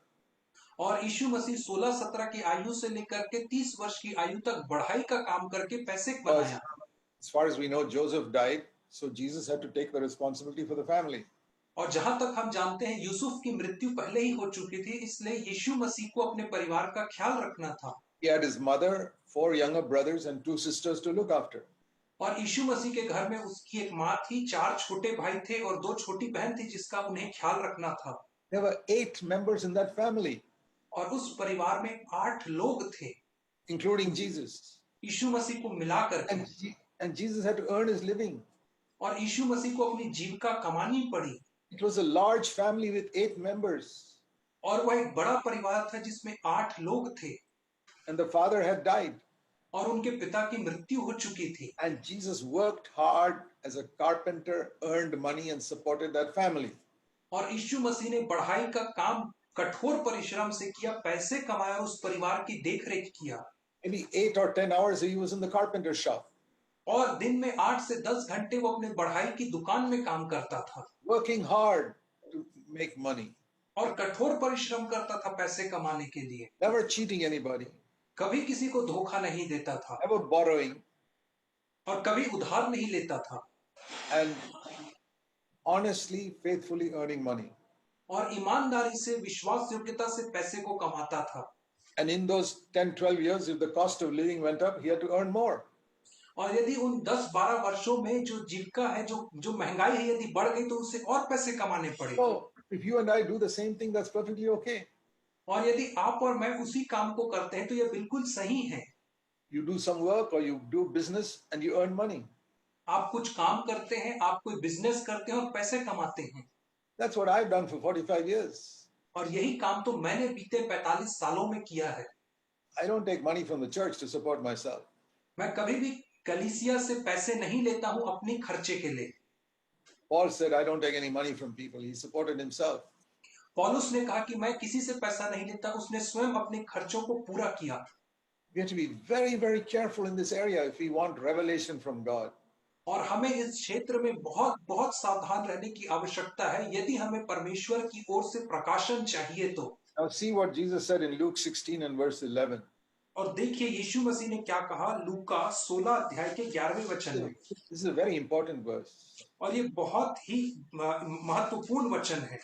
If you are not faithful in the use of money, how will you get the true riches? यदि आप पैसे के उपयोग में धर्मी और सच्चे ना ठहरे तो आपको सच्चा धन कैसे सौंपा जाएगा? Luke 16:11. लूका 16 अध्याय और उसका 11 वचन। If you don't handle money faithfully, और यदि आप पैसे को विश्वास योग्यता से नहीं उपयोग करते हैं, it says God will not give you the true riches. तो यहाँ पे लिखा है कि परमेश्वर आपको सच्चा धन नहीं देगा। Money is false riches. जो पैसा है वो झूठा धन है। You think you are wealthy, you are not really wealthy. आप सोचते हैं कि आप धनवान हैं परंतु वास्तविकता में आप धनवान नहीं हैं। Real wealth is when you get the nature of Jesus. और सच्ची संपत्ति यह है जब आपको यीशु का स्वभाव मिल जाता है। When you get the fullness of the Holy Spirit. जब आपको पवित्र आत्मा की परिपूर्णता प्राप्त होती है। But it says you can't get that if you're not faithful with money. और यहाँ पे लिखा है आपको यह बातें तब तक नहीं मिल सकती है जब तक आप पैसे के साथ विश्वास योग्य नहीं बनते हैं। So here is a law in the Christian life. और यहाँ पे एक नियम है जो मसीही जीवन के अनुसार है। What are the true riches? और सच्चे धन क्या होते हैं? Jesus spoke here about true riches. और यहाँ पे प्रभु यीशु मसीह ने सच्चे धन के विषय में कहा है। You know, just like in the world there is fake gold and real gold. ठीक जैसे संसार में सच्चा सोना और नकली सोना दोनों पाया जाता है। So many people make fake gold to fool people. और बहुत सारे लोग नकली सोने के जेवरात बनाते हैं ताकि लोगों को धोखा दे सके। In the same way, in the spiritual world, there are true riches and false riches. उसी रीति से आत्मिक जगत में भी कुछ सच्चे धन है और कुछ नकली धन है। I'll tell you what true riches are. मैं आपको बताना चाहता हूं कि सच्चे धन क्या क्या होते हैं। 3 things. 3 चीजें हैं। 1, to become more and more like Jesus in our character. पहला, अपने स्वभाव में और अधिक प्रभु यीशु मसीह के समान बनना। To be more humble. और नम्र बनना, to be more holy and pure, और पवित्र और शुद्ध बनना, and to be more loving to everyone. और दूसरों के प्रति और प्रेमी बनना। That is true riches. यही है सच्ची धन। More and more like Jesus Christ. यीशु मसीह के समान और अधिक बनना। Secondly, दूसरी बात, true riches are the anointing and power of the Holy Spirit. सच्चा धन जो है वो पवित्र आत्मा का सामर्थ और उसका अभिषेक है, Not human cleverness. और बौद्धिक चतुराई नहीं। You can preach with human cleverness, or you can preach with the anointing of the Holy Spirit. आप या तो अपनी बौद्धिक क्षमता चतुराई से प्रचार कर सकते हैं, या तो पवित्र आत्मा के अभिषेक के द्वारा You प्रचार कर can सकते हैं। live by your human cleverness, or you can live by the power of the Holy Spirit. आप अपनी बौद्धिक क्षमता के विषय से जीवन जी सकते हैं उसके अनुसार, या तो पवित्र आत्मा की सामर्थ्य से जीवन जी सकते हैं। Human abilities are all false riches. और जो मानवीय जो सारी क्षमताएं हैं वो झूठी धन है, That will not last forever. और ये जो धन है ये हमेशा के लिए स्थिर बना नहीं रहेगा। It's like fake gold. यह नकली सोने के समान है। The real gold is the anointing of the Holy Spirit. और जो सच्चा जो धन है वो पवित्र आत्मा के अभिषेक के बराबर है। When the Holy Spirit empowers you to live and to serve God. जब पवित्र आत्मा आपको सामर्थ प्रदान करता है, अभिषेक देता है परमेश्वर के लिए जीवन जीने को। If you are satisfied with your human cleverness, you will never seek God for the anointing of the Holy Spirit. यदि आप अपनी बौद्धिक क्षमता में संतुष्ट रहेंगे तो आप कभी भी पवित्र आत्मा के सामर्थ और अभिषेक की खोज नहीं कर पाएंगे। First of all, true riches are more and more of the nature of Christ. सबसे पहली बात जो सच्चा धन है वह यह है कि यीशु मसीह के समान और अधिक And उसका स्वभाव secondly, होना। the power and anointing of the Holy Spirit. और दूसरा जो है वो पवित्र आत्मा की सामर्थ और उसका अभिषेक। Third, और तीसरा, revelation on the inner meaning of the Word of God. परमेश्वर के वचन की अंदरूनी बातों के ऊपर प्रकाशन को प्राप्त करना। That means when I read the Bible, I don't have a cloth covering it. उसका अर्थ यह है कि जब मैं बाइबल को पढ़ता हूं तो उसके ऊपर कोई कपड़ा नहीं ढका हुआ है। No, the cloth is taken away. और जो कपड़ा है वो उसके ऊपर से हटा लिया गया And है। I see the real meaning in it, which my cleverness cannot explain to me. और मैं बाइबल के वास्तविक अर्थ को देख पा रहा हूं, उस अर्थ को जिसे मेरी बुद्धि मुझे नहीं दिखा सकती है। Which the Holy Spirit reveals to me the meaning of the Word of God. और जिसे केवल पवित्र आत्मा ही परमेश्वर के वचन के अर्थ को जो मुझे दिखाता है। You can't learn that in a Bible school. और आप इस बात को एक बाइबल स्कूल में नहीं सीख सकते हैं। You can't learn that by reading hundreds of books. और आप इस बात को सैकड़ों पुस्तकें पढ़ के नहीं सीख सकते हैं। You can learn it by humility. आप इसे केवल नम्रता में सीख सकते हैं। And the Holy Spirit shows you things which others cannot see. और पवित्र आत्मा आपको ऐसी चीजें दिखाता है जिसे दूसरे नहीं देख सकते हैं। There are many things I have seen in the Bible which I've never heard anybody talk about. और बाइबल में ऐसे बहुत सारी बातें हैं जिन्हें मैंने देखा है, जिसे मैंने कभी भी किसी भी व्यक्ति को प्रचार करते नहीं Is सुना। it because I'm cleverer than them? और क्या यह इसलिए है कि मैं उन लोगों से ज्यादा बुद्धिशाली हूं? I believe there are millions of people, crores of people who are cleverer than me in the world. और मेरा मानना है कि इस संसार में मेरे से ज्यादा करोड़ों लोग हैं जो मुझसे ज्यादा बुद्धिमान हैं। But if we humble ourselves and seek for the anointing of the Holy Spirit, anybody can see things in Scripture. और यदि हम अपने आप को दीन और नम्र करेंगे, पवित्र आत्मा के अभिषेक को खोजेंगे, तो हम उन चीजों के प्रकाशन को वचन से पाएंगे। Jesus said in Luke 16:11, और इसीलिए यीशु मसीह ने लूका 16 के 11वें वचन में कहा, if you want these three true riches, और यदि आप इन तीन सच्चे धन को प्राप्त करना चाहते हो, one condition, you must be faithful in the use of money. तो एक ही शर्त है कि आपको पैसे के उपयोग में विश्वास योग्य बनना है। Most Christians that I have met are not faithful in the use of money. और बहुत सारे मसीही लोग जिनसे मैं मिला हूं वे पैसे के उपयोग में विश्वास योग्य कतई नहीं है।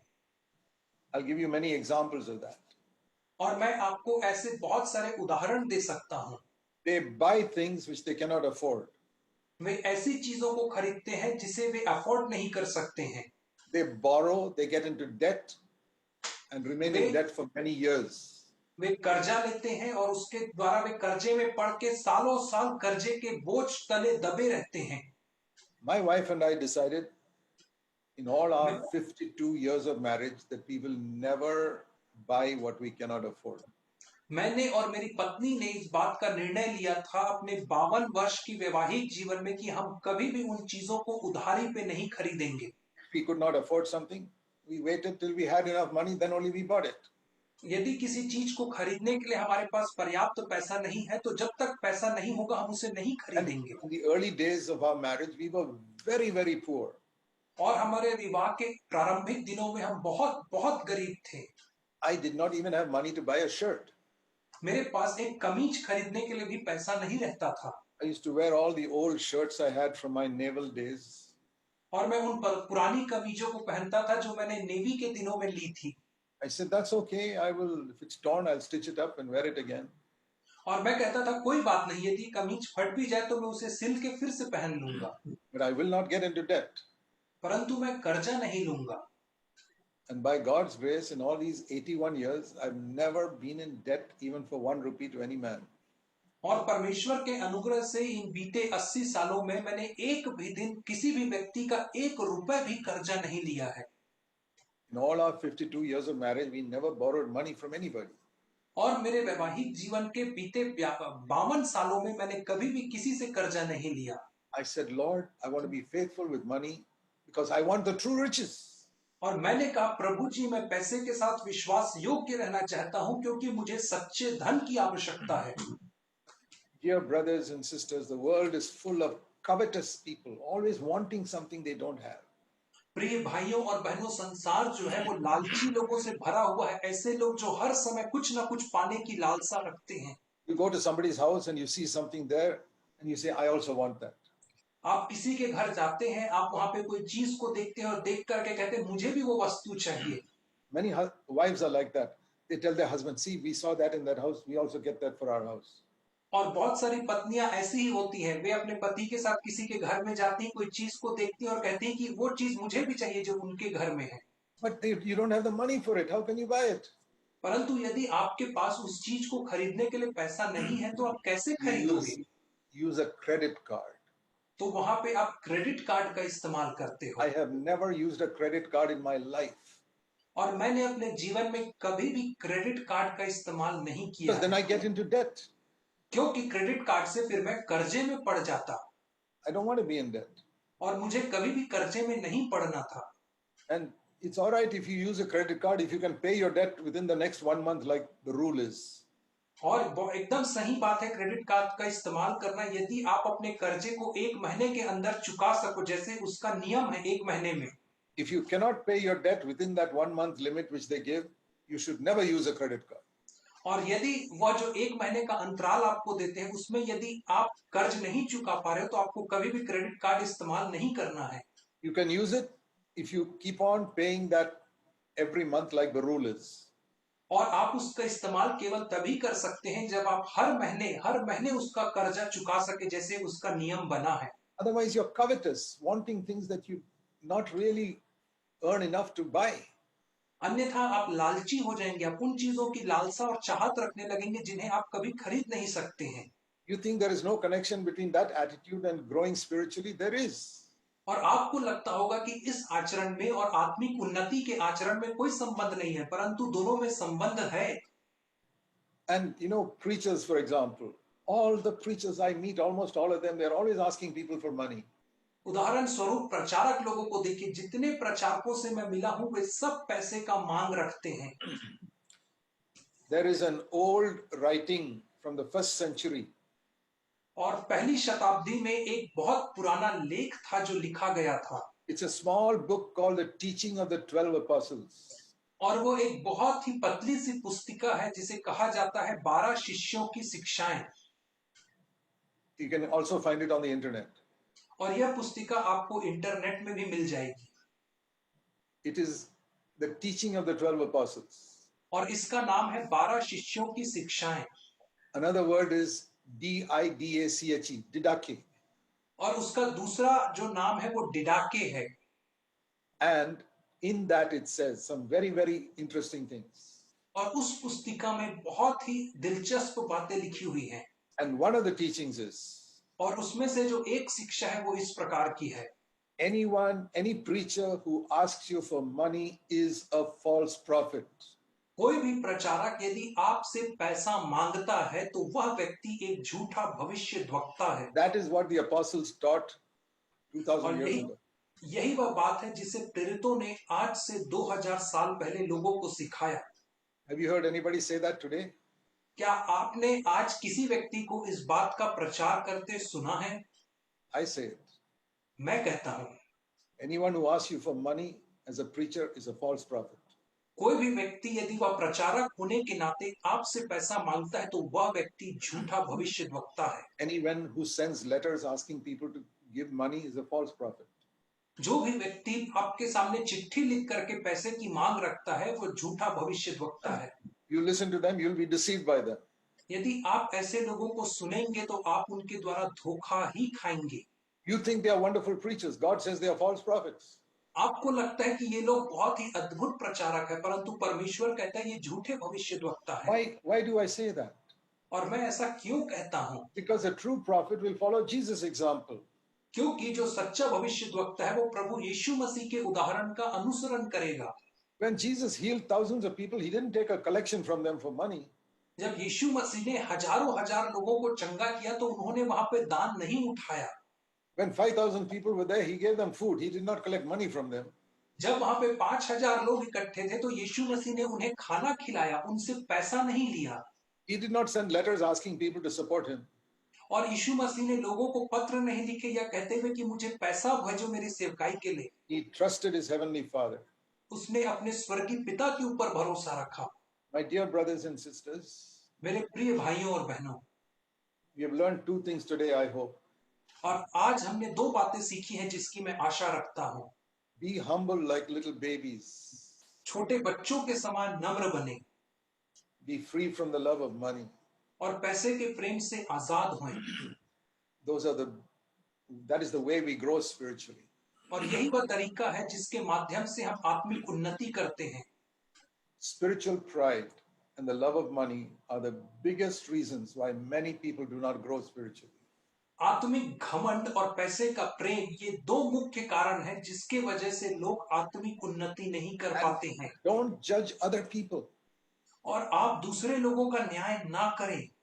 Proud people judge others. घमंडी लोग दूसरे लोगों का न्याय करते हैं। If God calls you to be a prophet, he'll show you things that you have to expose in others. That's okay. यदि परमेश्वर आपको भविष्यद्वक्ता होने के लिए बुलाएगा तो आपको उन ऐसी चीजों को दिखाएगा जिनका आपको पर्दाफाश करना है। But God has not called most people to be prophets. परंतु परमेश्वर ने अधिकतर लोगों को भविष्यद्वक्ता करके नहीं बुलाया है। Just humble yourself. केवल अपने आप को नम्र Say, करें। Lord, let me live a godly life. और कहें कि प्रभु जी मुझे एक भक्तिमय जीवन जीने दे। And let me speak to others what you have already taught me first. और मैं दूसरों से उन बातों को कहने पाऊं जिन्हें तूने मुझे पहले ही से सिखाया है। And what I have practiced. और वो उन बातों को जिन्हें मैंने अपने जीवन में पहले से अभ्यास किया है। I want to say one more thing before I finish. और मैं समाप्त करने के पहले एक और बात कहना चाहूंगा। We spoke about humility, freedom हमने from the love of money. हमने नम्रता और पैसे के प्रेम से आजादी के विषय में बात किया। I want to talk just 1 or 2 minutes on walking in the light. और मैं 1-2 मिनट ज्योति में चलने के विषय में बात करूंगा। 1 John 1:7. पहला यूहन्ना पहला अध्याय 7 वचन। Jesus said, the word of God says, if we walk in the light, we can have fellowship with God. यहाँ पे परमेश्वर का वचन कहता है यदि हम ज्योति में चलते हैं तो हम परमेश्वर के साथ संगति रखते हैं। What does it mean to walk in the light? और ज्योति में चलने का अर्थ क्या होता है? That means I am honest. उसका अर्थ यह है कि मैं ईमानदार हूं। That means I don't hide anything from God. उसका अर्थ यह है कि मैं परमेश्वर से कुछ भी चीजों को नहीं छुपाता हूं। Be honest about your failure, be honest about your sin. अपने असफलताओं के विषय में ईमानदार रहिए, अपने पापों के विषय में ईमानदार बनिए। And don't look down on other people. और दूसरे लोगों को निचले नजर से ना देखें। It's all only honesty God is asking of you. और यह केवल ईमानदारी है जिसे परमेश्वर लोगों से चाहत रखता है। See, even a prostitute can be honest. और यहाँ तक कि एक वेश्या भी ईमानदार हो सकती है। She can say, yes, I'm a prostitute. और वो ऐसा कह सकती कि हाँ, मैं एक वेश्या हूं। There's nobody in the world who cannot be honest. और संसार में ऐसा कोई भी व्यक्ति नहीं जो ईमानदार नहीं बन सकता है। Honesty and humility are like twins, they go together. ईमानदारी और नम्रता ये दोनों जुड़वा के समान है और ये साथ साथ चलते हैं। Only an honest person can be humble, और केवल एक ईमानदार व्यक्ति ही नम्र हो सकता है। and a humble person will always be honest. और एक नम्र व्यक्ति हमेशा ईमानदार रहेगा। So that is the reason why some of you are not growing spiritually. यही कारण है कि आप में से बहुत सारे लोग आत्मिक उन्नति नहीं कर रहे हैं। Listen again on the फिर से YouTube सुनिए। to this message. और फिर से इस संदेश को आप YouTube में जाकर के सुनिएगा। You need to hear it again. आपको फिर से सुनने की जरूरत है। Say, Lord, I really want the life of Jesus in me. और कहें कि प्रभु जी, मुझे मेरे अंदर यीशु मसीह का जीवन वास्तविकता में चाहिए। I want eternal life, the life of Jesus. और मुझे अनंत जीवन अर्थात प्रभु यीशु मसीह का जीवन चाहिए। When you get the life of Jesus, you'll really be humble. और जब आपको यीशु मसीह का जीवन प्राप्त होगा तो आप सचमुच में नम्र हो जाएंगे। I told you many of the marks of that humility. और मैंने आपको इस नम्रता के अनेक विशेषताओं और चिन्हों को बताया। Here is one more mark. और यहाँ पे एक और चिन्ह है। Job 36 verse 5. अय्यूब की पुस्तक 36 अध्याय और उसका 5वां वचन। Job 36 verse 5. अय्यूब की पुस्तक उसका 36 अध्याय और 5वां वचन। A humble man will never despise anybody else. एक नम्र व्यक्ति कभी भी दूसरों को तुच्छ नहीं जानेगा। Job 36:5 says, अय्यूब 36 के 5 में लिखा है, God is almighty, but he despises nobody. परमेश्वर सर्वशक्तिमान है और वह किसी को भी तुच्छ नहीं जानता है। The devil despises everybody. और जो शैतान है वो हर व्यक्ति को तुच्छ जानता है। So here are two extremes. और यहाँ पे दो चरमपंथी हैं। On one side, God, he almighty, he despises nobody. एक तरफ सर्वशक्तिमान परमेश्वर है जो किसी को तुच्छ नहीं जानता है। On the other side, the devil who despises everybody. और दूसरी ओर शैतान है जो हर किसी को तुच्छ जानता है। And all of us are somewhere in between these two. और हम सब लोग इन दोनों लोगों के बीच में कहीं ना कहीं पाए जाते हैं। Listen carefully. ध्यान से सुनिए। The more you despise people, the closer you're getting to the devil. जितना ज्यादा आप लोगों को तुच्छ जानते हैं उतना ज्यादा आप शैतान के करीब पहुंचते हैं। Because he despises everyone. क्योंकि शैतान हर किसी को तुच्छ जानता है। And the more you stop despising people, the closer you're getting to God who despises nobody. और जिस क्षण से आप लोगों की आलोचना और उन्हें तुच्छ जानना बंद करते हैं उतना अधिक आप परमेश्वर के करीब पहुंचते हैं, क्योंकि परमेश्वर किसी को तुच्छ नहीं जानता है। Do you look down on people? क्या आप लोगों को निचली नजर से देखते हैं? That is a characteristic of Satan. तो वो शैतान का एक चिन्ह है, उसकी विशेषता है। The more you despise others, the more you're becoming like the devil. जितना अधिक आप लोगों को तुच्छ जानते हैं उतना अधिक आप शैतान के समान बनते हैं। Cry out to God and say, Lord, let me get rid of that attitude in my life. Give me the power to get rid of it. और परमेश्वर के सामने रोए और पुकारे और कहे कि प्रभु जी मुझे सामर्थ्य दे ताकि मैं इस बुरी आदत से छुटकारा प्राप्त कर सकूं। If you remember these 3 or 4 things I mentioned in this message, और यदि मेरे संदेश के इन 3-4 बातों को जो मैंने कहा यदि आप उसे याद रखेंगे your life can change from today. You'll become more and more like Jesus Christ. तो आपका जीवन आज ही से परिवर्तित हो जाएगा। आप और अधिक यीशु के समान बन जाओगे। And the joy of the Lord will fill you every day. और पवित्र आत्मा का आनंद आपको प्रतिदिन भर देगा। And you'll become more and more like Jesus Christ. और आप और अधिक यीशु के समान बन जाओगे। And when Christ comes again, you'll be ready to meet him. और जब मसीह दोबारा आएगा तब आप उससे मिलने के लिए तैयार हो जाओगे। Let us pray. आइए हम प्रार्थना करें। Please bow your heads. कृपया करके अपने सरों को झुका लीजिए। You may not be able to remember everything you heard today, और हो सकता है आप उन सारी बातों को याद नहीं रख पाएंगे जिन्हें आपने सुना है आज, pray a little prayer that the Holy Spirit will remind you in the coming days, one by one, of the things you heard. और आप एक छोटी प्रार्थना करें कि पवित्र आत्मा आपको आने वाले दिनों में इन बातों को एक एक करके याद दिलाए। Heavenly Father, स्वर्गीय पिता, I believe all these dear brothers and sisters are sincere, otherwise they will not be sitting up at this time of the night to listen to the word of God.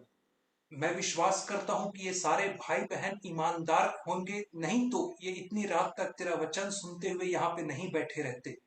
They are listening for so long because they are eager to know you. और ये इतने देर से इसलिए सुन रहे हैं क्योंकि वे तुझे जानने के लिए उत्सुक हैं। Lord Jesus, please bless them. प्रभु यीशु मसीह कृपया करके इन्हें आशीषित करें, Every one of them. हर एक व्यक्ति को। Give them light on themselves. इन्हें स्वयं के ऊपर आप प्रकाश दें, Give them light on the beauty of your life. और इन्हें आप अपने जीवन की खूबसूरती के ऊपर प्रकाश दें, And give them the power of the Holy Spirit. और उन्हें पवित्र आत्मा की सामर्थ दें, Help them to learn humility and gentleness from you. और उनकी सहायता करें कि वे आपसे दीनता और नम्रता को सीख सकें। We cannot free ourselves from the love of money, but you can free us. हम अपने आप को पैसे के प्रेम से स्वतंत्र नहीं कर सकते हैं, परंतु आप हमें कर सकते हैं। Teach us to be faithful in the use of money. और हमें सिखाइए कि हम कैसे पैसे के उपयोग में ईमानदार बन सकें। Help everyone, Lord, that we can know you better and better. हम में से हर एक की सहायता करें प्रभु जी, ताकि हम आपको और बेहतर तरीके से जान सकें, We can partake of eternal life. ताकि हम अनंत जीवन के सहभागी हो सकें। We pray in the name of our Lord Jesus Christ. हम अपने प्रभु यीशु मसीह के नाम से इस प्रार्थना को मांगते हैं। Amen. आमीन।